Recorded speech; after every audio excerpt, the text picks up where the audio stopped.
దానిపైన క్లిక్ చేసిన తర్వాత కెమెరా కాకుండా మనం ఫొటోస్ని సెలెక్ట్ చేసుకుంటే ఆటోమేటిక్గా గ్యాలరీలోకి వెళ్ళిపోతుంది. గ్యాలరీలో నుండి మనం ఒక పిక్ అయితే చూస్ చేసుకుందాము.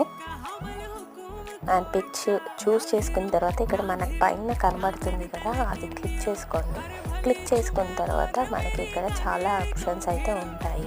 మన ఫిల్టర్స్లో నార్మల్గా సెర్చ్ కూడా చేసుకోవచ్చు. ఇది ఫ్రేమ్ అనే ఫిల్టర్ అనమాట. సెర్చ్ చేసుకున్నా కూడా మీకు కనిపిస్తుంది.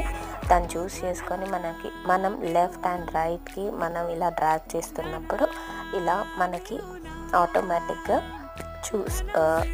కొన్ని బ్రైట్నెస్ అయితే మనకి తెలుస్తుంది అనమాట. దాని తర్వాత మనం ఇక్కడ ఇంకా కింద ఇంకో ఫిల్టర్ని చూస్ చేసుకున్నాము. ఆ ఫిల్టర్ కూడా నాకు చాలా నచ్చింది. సో ఈ విధంగా ఉంటుందన్నమాట ఆ ఫిల్టర్ అయితే.